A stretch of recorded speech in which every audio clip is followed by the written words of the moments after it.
welcome everyone. For those who know Orbus and those who don't, I'm really pleased to be presenting here with Dan today. And it's less of a presentation today, to be honest. We're just limiting it to a few slides, but we're going to have a good discussion. And the focus is on achieving net zero in a rising cost environment. So for those who don't know me, I'm Tim Mitchell. I'm the Chief Evangelist with Orbus Software. And I'll let Dan introduce himself now. Thanks, Tim, and thanks for having me. Yeah, as said, my name is Dan.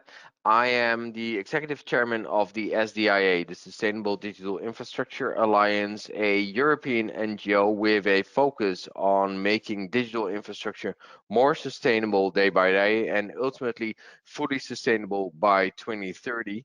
And we're doing that by advocacy, through collaboration with our members, by matchmaking of our members amongst each other, and by hosting a series of events and knowledge sharing, both with the general public, those who are interested, as well as policy makers and politicians. And well, part of this general outreach and discussions on how digital infrastructure and climate collaborate and can reinforce each other, I'm very, very happy to be here today. Excellent. Thanks very much, Dan. So yeah, look, before we dive into a bit more detail on SDIA, for those who are new to Orbus, so we're a cloud software provider, global cloud software provider. We help organizations ultimately understand how they operate and guide their change and transformation initiatives with our platform. And it's interesting because we have kind of what we see as key trends and drivers in the market for change, for transformation. And if we typically up to now, what are the key things that reasons organizations are trying to adapt for? And in the past, I've kind of talked about two key areas. One is growth, right? Growth of any kind, whether it's profit margins, expansion, globalization. Almost every enterprise, even not for profit, they need to show growth because that means what they're expanding in what they're doing and what they're offering and their presence. And that can take many different forms. The other one, which has become a lot more, I guess, a lot more to the front recently, is resiliency. So whilst it's great to have your strategic plans for growth and to be adapting and changing your business operating models and underlying tech, whatever, in order to support that, if we've looked at the last, what people are calling the 2020s, they're calling it the decade of disruption. And we hear this more and more in conversations with our customers. And we'll get onto a few of those kind of disruptive forces, I guess, later in the conversation. But the need for resiliency planning and being able to basically react when disruption occurs, so that you don't fall behind, so that you don't get damaged, is becoming ever more important. And so those are the two that for a while we've talked a lot about with our customers, and they are saying to us, okay, what are the big initiatives around what you specifically need to do, and they tend to fall within those two buckets. But as it won't be a surprise to anyone, more and more now we're also getting the sustainability mandate. They have a strategy for sustainability, and those are driving more and more decisions and needs to change all parts of the organization. So I think it brings us nicely to today, and obviously we have a partnership with SDIA as we're looking to, I guess, from our perspective, develop our understanding of ESG and sustainability a lot more, and when you're one of our valued partners in that respect. But it brings us quite nicely to, I guess, the topic, which is achieving net zero in a rising cost environment, because we see that mandate for net zero within the wider sustainability strategies. But also at the same time, we as we're going to discuss in a second, rising cost is everywhere at the moment. So that's the interest from an Orbus perspective.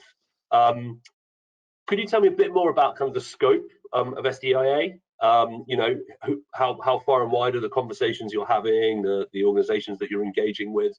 Maybe a bit of background into how long you've been going.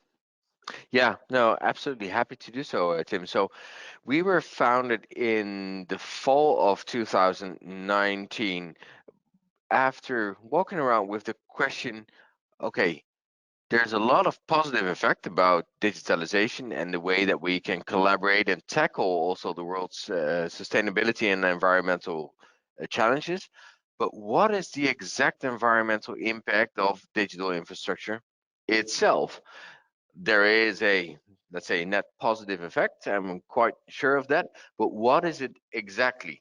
And increasing research only led that question to become bigger and bigger, and left us with a, scratching feeling. This is something that very few people are looking into. Yet with the rise of digital products and services, with the increase of digitalization, this is and can become a quite interesting challenge to tackle. That's why in 2019 we started fully virtual, because short after we actually kind of got going, there was some kind of virus hitting us globally. We'll get back to that later today. So we are now operating out of UK, Netherlands, Germany, France, Portugal, the Balkans, with a core team of dedicated professionals, basically aiming to solve that question of what is the impact of digital infrastructure on the climate, the net impact, so both the positive as well as the negative impact, and how can we come up with the business solutions and business opportunities for people to both reduce the net environmental impact as well as increase their profitability.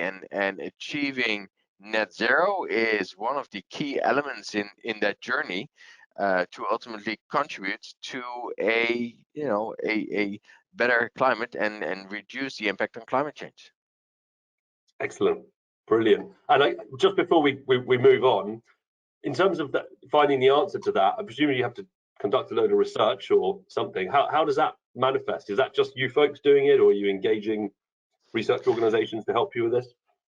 Yeah, so it is indeed, it is a mix of, let's say, more practical oriented research with typically for-profit companies who either build products or services that help to alleviate the climate impact, to basically run proof of concepts, run trials with them, all the way up to more, let's say, theoretical based research with universities, with research institutes throughout Europe, where we collaborate in these kind of big consortia, where we ask and get government grants to help us. For instance, one of the things that we're working on at the moment, we're looking at, I think it is 8 different programming languages and 20 libraries each, and run them, and to basically see, okay, what is the difference in the environmental footprint in a controlled, scientifically controlled environment? What is the environmental footprint of computer language A versus computer language B, and how can we help to inform software engineers to make more climate informed choices on how to code and what to code. Now that's a multi-year program, supported by multiple universities, PhD students working on this, which is a long way away from more practical examples on how people can operationalize and shift workloads to the cloud, and to better have workload distributions there to basically alleviate and reduce carbon emissions tomorrow. So and for us as an organization, it's very interesting to be working on these kind of 2 time horizons, both progressing fundamental research as well as alleviating climate stress today and tomorrow. Yeah, interesting, excellent. Okay, look, well, let me move forward, because we're gonna focus here on today on something that's probably very obvious to everyone, and that is the fact that we're seeing a lot of geopolitical disruption and a lot of rising prices. Energy being a key one, but there's also a ripple effect, certainly on consumers and everything across. If energy goes up, a lot of stuff follows suit. So I don't know if perhaps in the context of for those who, most people I think get what net zero is, but perhaps it'd be good to start with just a summary of around what net zero is and what are people actually trying to achieve with that.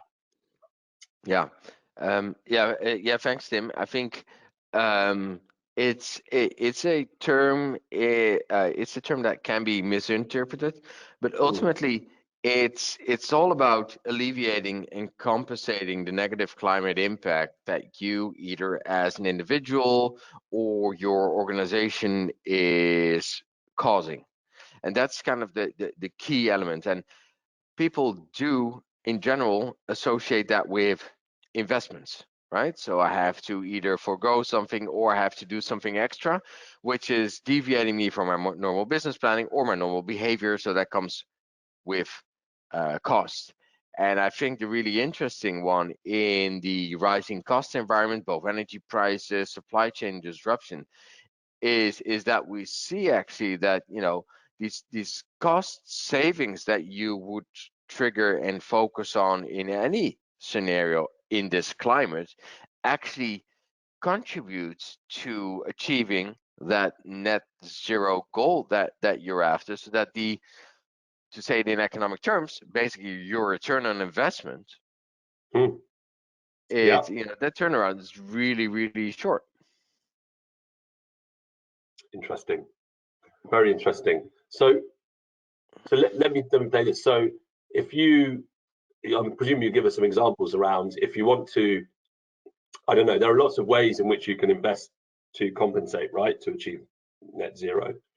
Effectively, you're saying that the things you invest in or the technology you invest in can give you a return on investment at the same time. Is that what you're saying? Yeah, exactly. So the interesting thing is that, of course, prior to this paradigm shift, I would say, in the geopolitical landscape, typical net zero achievement would be investing in offsetting your carbon emissions somewhere else globally and achieving net zero by, for instance, stimulating forest growth in the southern hemisphere. And there's absolutely nothing wrong with that, because you do help from a global perspective the climate to compensate for any negative impact that you may have. The very interesting thing that we have now in this geopolitical landscape, especially in Europe with rising energy costs, supply chain prices, is that investing more locally, perhaps even on site, on premise, in, for instance, renewable energy production, not only decreases your carbon footprint and thereby helps you achieve the aforementioned net zero, so that's an absolute win. But next to that, you're no longer exposed to these huge price fluctuations that are associated with fossil fuel usage. So actually, from a finance perspective, it's helping as well. So there you have your double-edged sword, helping both the climate as well as your wallet at the same time. That's interesting. And again, I'm not that familiar with this aspect, but how much do renewable energy prices fluctuate typically? I mean, I know obviously with fossil fuels at the moment, we're seeing something, as you said, a paradigm shift, absolutely crazy. Typically, what kind of movement do you get with different renewables? Yeah, so for that, to answer that question, it's imperative to understand how these energy prices are being built up, basically. And what you would typically have with renewable energy is let's say a larger amount of investment upfront, capex, capital expenditures, and a relatively low amount of expenditures to keep the plant, solar plant, wind farm running. So for instance, typically you would have engineers, service maintenance engineers come there and make sure that everything stays up and running, but there's no such thing as procuring fuel to have a solar farm running. As opposed to, for instance, your gas or a coal-fired power plant, you would actually have to procure the gas and the coal and then burn it to make electricity off. So if the price of coal rises, the price of the product that you make with the coal, i.e. electricity, rises as well. Now, the funny thing is with renewable energy that operational expenses that you have to keep your plant running are next to stable. Of course, there's some inflationary things and salary cost increase that you would have to take into account, but the fluctuations on a day-to-day and week-to-week basis are slim to none. And that makes it a lot less, as they call it in the business, volatile, Mm-hmm. but compared to fossil fuel, and a much more stable investment. Now, prior to this geopolitical paradigm shift, the power prices fueled by fossil fuels were stable and low in a very narrow bandwidth for nearly a decade.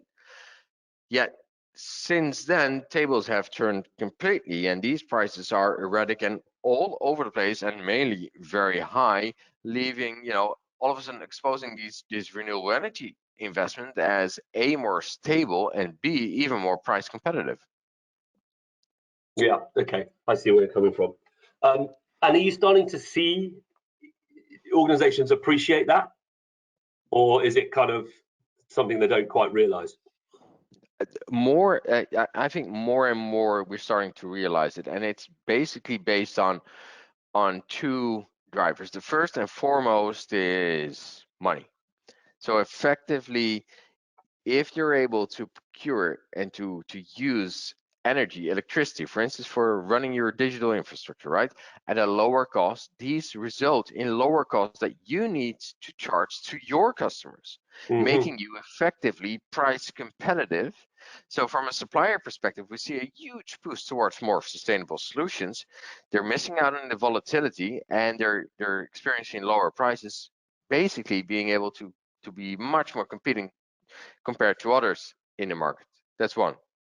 Yeah. The second one is that as ESGs become more and more prominent, and take more and more room, and correctly so, in my view, on, let's say, boardroom level and trickling down throughout organizations, you see a higher focus on companies throughout the entire value chain looking at how they can achieve their ESG goals.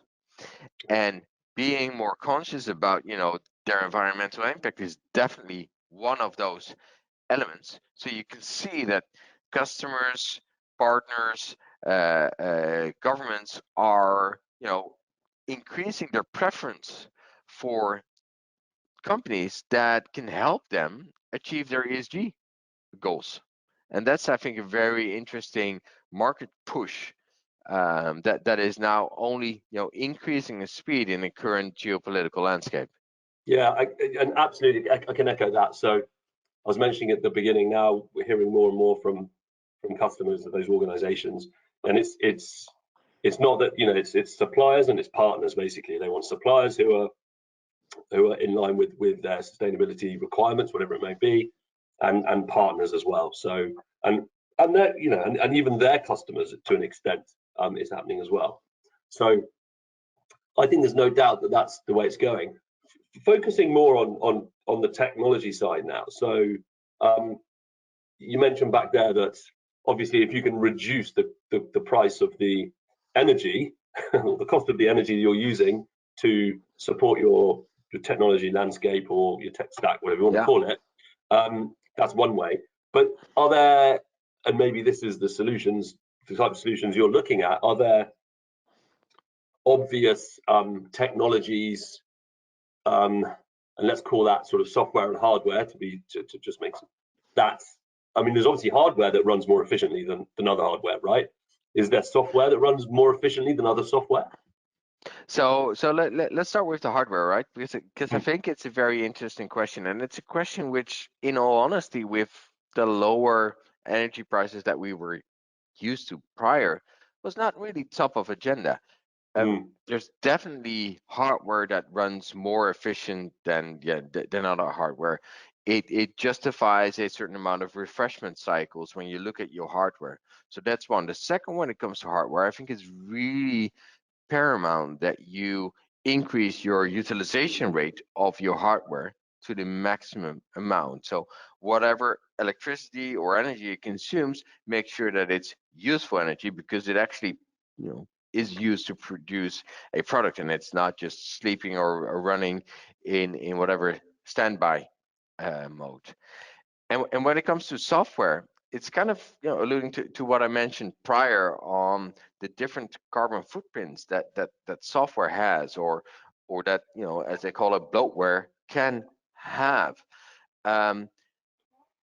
when when servers, when computers used to exist out of massive mainframes back in the basement of the building in which we were working, the effects of a line of code you could actually see and monitor, and you would have a great, let's say, visual appreciation of what your coding, what your lines of code would actually mean in terms of physical impact, energy use, and whatnot.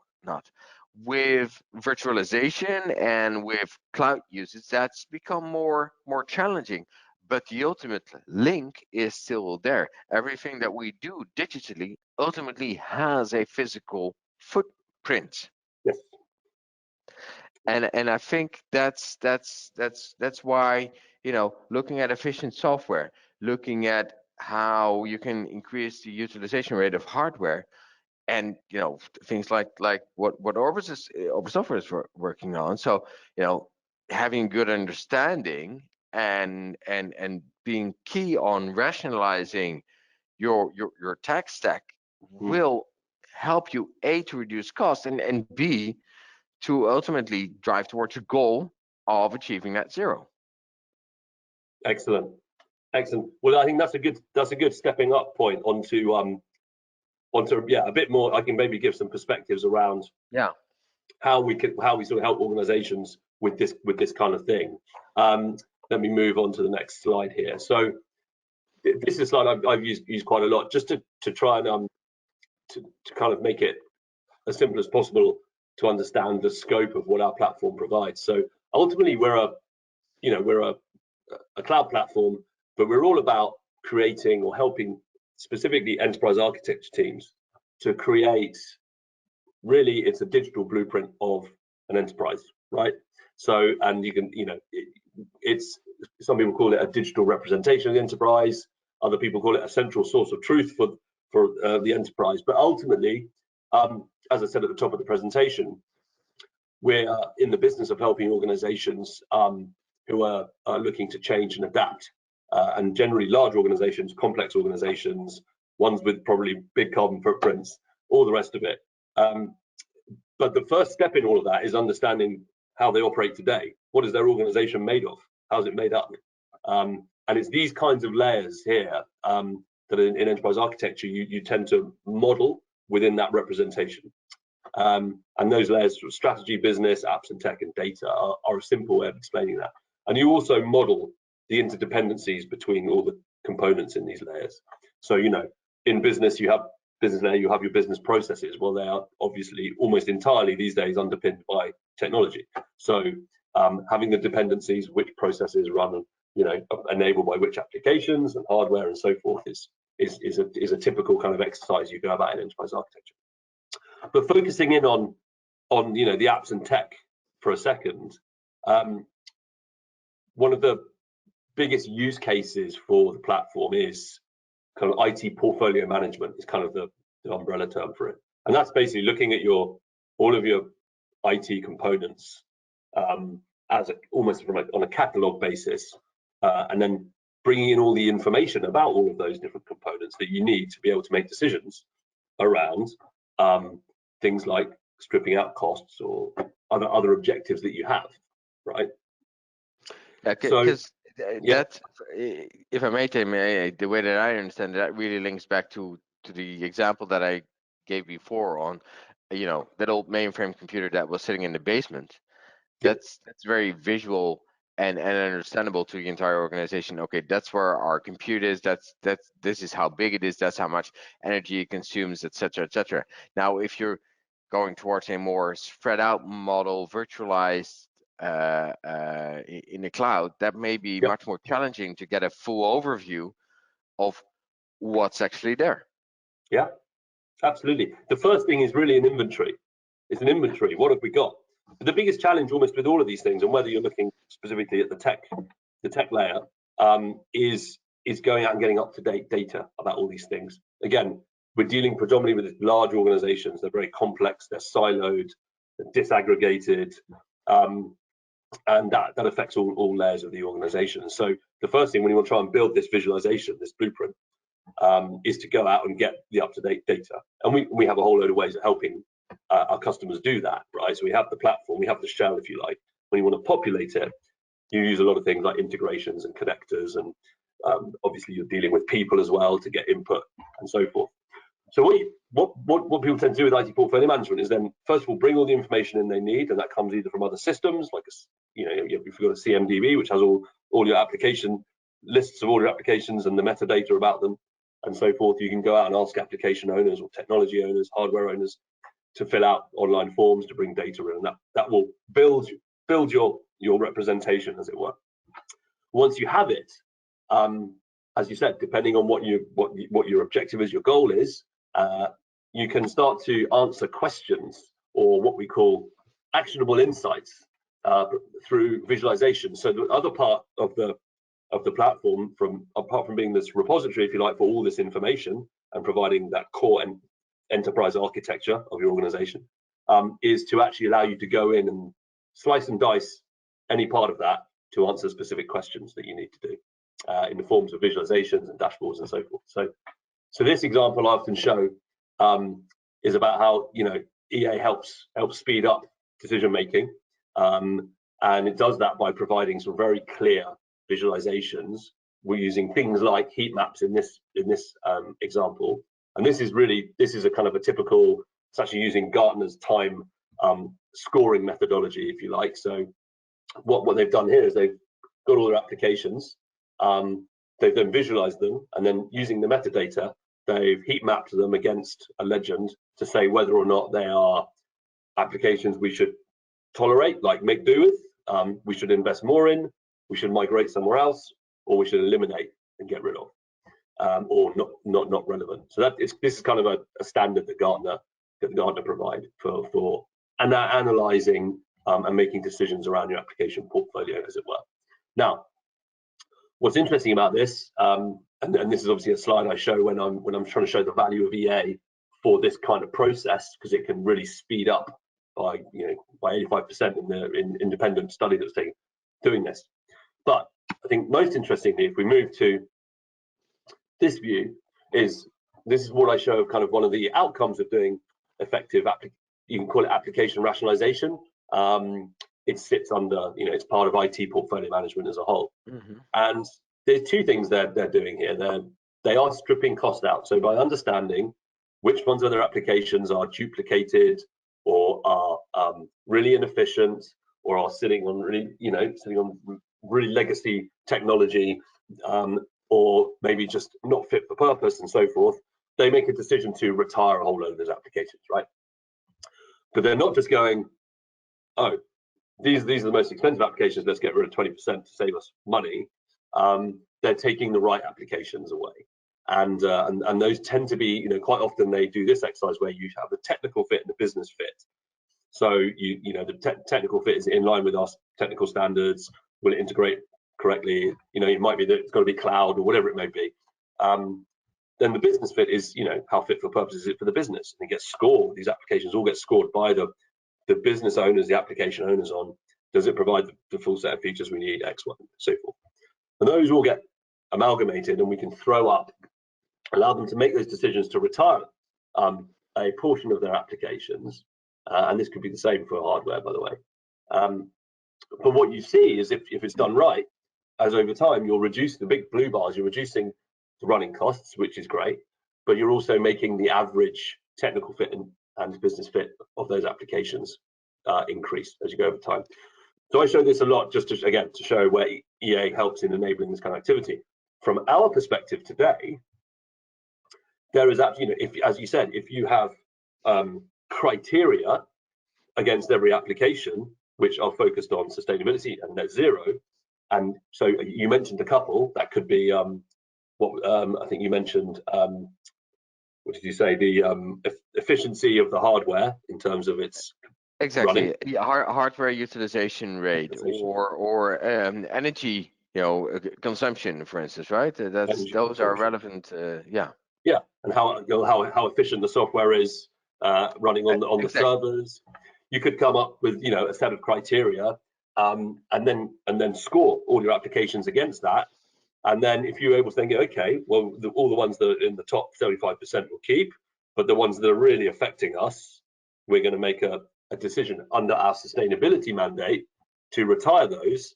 And this is a very crude overlap that I've just put on here, but you can see you could see the same kind of effect having another dimension is, we're starting to move our application portfolio or our entire IT portfolio towards that mandate. And this could be your sustainability fit, it could be your net zero fit, whatever people might want to think it is. So that's the kind of lens you can provide. And it's easy to say it. The practice is, as I said, yes, our platform can help you with all this, but you have to go out, you have to get the data to be able to make these kind of decisions and that kind of stuff. But there's absolutely no reason why you wouldn't use our platform for this kind of thing when it comes to looking at the tech stack. And then I think the last thing to say, sorry, Karen, Yeah, so no, sorry, I just wanted to say that what I think, and obviously you're not the only company doing this, but I think what is really interesting from this is that it links both. Now let me say it differently. I think it's a relatively easy to, let's say, select on business fit or solely, or to select solely on technical fit, or even to select solely on environmental impact. But if you look at the, let's say, durability and sustainability in the traditional sense of the word, also to mean sustainable business, a stable business, it is absolutely paramount that you take all these three factors into account. And if there's a way to combine these different elements into a single decision model for the executive layer of the organization to be able to distinguish there, I think that can be really powerful. Yeah, fundamentally, I think so as well. I agree with that. And I think what's interesting, if I spin on to the next one, is we're focusing on technology obviously today, and probably people looking at rationalization stuff. The majority of investment and time spent in this use case focuses on apps and tech because it's kind of it's a big overhead, and it's one of the clearer ones to be able to make these decisions on stuff. But really, the beauty of enterprise architecture, the beauty of what our platform supports is visualization across the enterprise, right? It's all the layers. And so if you have, and we're starting to see customers doing this now, so part of their strategic plan for 3-year plan, 5-year plan, there'll be a sustainability, I call it mandate in there. There's a sustainability strategy within that with its own goals and objectives. So that's modeled out and mapped out by strategic planners. Our platform allows you to model that within the platform. And then, okay, so if we need to look at the rest of the organization in order to hit those sustainability goals, we need that visibility, and we need to understand what needs to change in the organization from a business perspective, from a people perspective, as well as the IT, the apps, the applications and the systems and so forth, and even data. So that's really where I see, and where I think customers of ours are really starting to see the full potential of meeting, not only seeing reducing the costs given the environment, reducing the costs they want to do anyway, reducing the costs at the same time achieving net zero, which is what we've been talking about, of apps and tech, but also hitting the rest of the goals of the organization in terms of that mandate. I think that's I think that can really help to indeed enrich the decision making, and to make sure that all relevant elements, both for the company itself as well as for its customers, its partners, its prospects, are properly taken into account when deciding upon the future of your enterprise architecture. Yeah, exactly. No, okay, so look, that's kind of it from my side of things. I think we've covered off nicely what the kind of problem scenario was, and thank you so much for providing that perspective from SDIA's side, and making that kind of I liked what you referred to at the beginning. It didn't seem to be that anyone else was asking the question. You know, there's all this net benefit from technology and stuff, and climate benefits supposedly, but there's obviously a cost, and how do the two net out is quite important. So I think we're at questions now, and I think we've got one here. So what is the 5-year plan for SDIA? What are your sort of key aspirations for SDIA over the next 5 years? So our entire roadmap, which is quite comprehensive, which you can find at sdiaalliance.org, ultimately sets towards a fully sustainable digital infrastructure by 2030. When we, originally got going in 2019, that seemed like a really reasonable amount of time to get this done.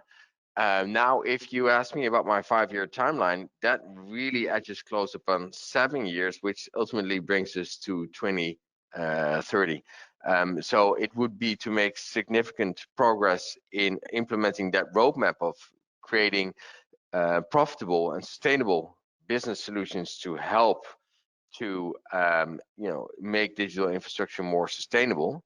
And second, I think next to that, on a more shorter term, over the last year, we've grown with about 15 to 20% in terms of membership and reach. We are represented in more and more European countries, and I'd really like us to expand beyond that. We have a message which is global, and I do know that Europe, which for me includes obviously UK, is leading the front on digital sustainability and sustainable digitalization. But there are so many other regions that can benefit from this that I would love to see our impact with our members and our partners to expand on this. Excellent. Yeah, sounds like there's plenty to do, but it's exciting times, huh?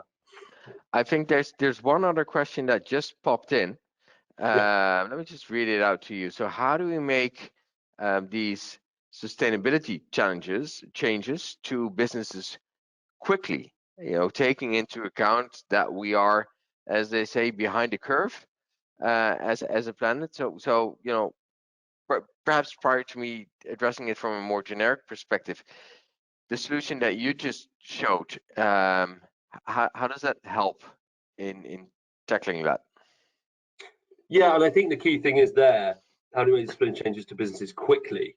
And the key word is quickly, because I think we've outlined there. Let me just sort of recap on in my mind the process that I'm seeing organizations start to go through.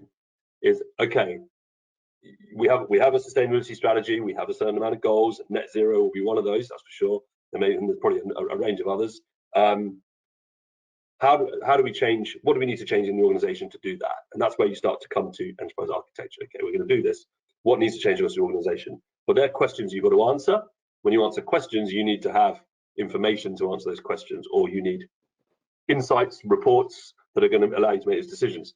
Those will all come from data. And the data, so then you have to understand, okay, well, where do we get the data, or who do we get the data from? So what data do we need to answer these questions, and who do we get it from? And then go back and get it. And that's the stuff that can take time, right? It can take a lot of time. It's not so much that we're not knowing what to do, or the actual execution. It's usually the time taken just in doing the analysis and making the right decisions, and having confidence that you're making the right decisions. And this spans across everything, not just sustainability. So going back to the question, how do we make sustainability changes quickly? Well, one thing is a mindset, and I'm sure you know, like anything in life, you need the mindset, you need the strategy, you need the buy-in and the kind of pressure for that to happen. Secondly, you do need something like our platform, because I mean, some of the stats that I threw up on the slides there were all about doing things faster. It helps organizations to do analysis faster. It helps executives to make decisions faster, and so forth. So, how can you do these things quickly? It's ultimately by giving people the information to make confident decisions faster, which will lead to the changes that are going to going to bring about the sustainability objectives that you've got. That's what I would say. And it's a platform like I said, the 365 that enables that decision making, and it does it through making it easy to get the data from the people you need and from the systems you need, bringing it together in a structure, throwing up the insights and the answers, if you like, in the dashboard, and then the decision makers who ultimately are the agents of change are going to be able to do their job quicker and make the right decisions, you would hope. Yeah, nice. Thanks, Tim. Yeah, from my perspective, from a holistic, let's say, value chain perspective, I think to address the question of quickly, I think we would have to understand that the challenge that we're dealing with, these sustainability changes that are needed, that is not a traditional problem, and the lack of a traditional problem also, it kind of highlights the need for a non-traditional answer, and that's one of the reasons where I think we as SDIA come in to bring the entire value chain together, which more often than not just communicates via RFQs and other more formal documents. These sustainable business cases are profitable. Do they need a slightly different way of collaborating? Yes, they do. Is there enough, of the pie to go around for everyone to make a healthy living and to have some fun? Absolutely. It just, requires a slight change in mindset, and I think that is ultimately, one of the key drivers from a holistic perspective. Excellent. Just looking at it, I think that's it from our questions. So I think we will leave it there. Dan, I hope we can do this again. It's been really enjoyable. There are plenty of other areas we can explore, but I hope for everyone who's watching and everyone who watches this on the repeats and the recordings that we've shone a good light on this very interesting area, an increasingly important area, obviously, for businesses. So from my side, thanks very much, Dan. Thanks very much for joining us for the Orbinar today, and hopefully we'll speak soon. Thanks for having me, and thanks again for the great discussion. Have a wonderful afternoon. Thank you very much. Bye. Bye.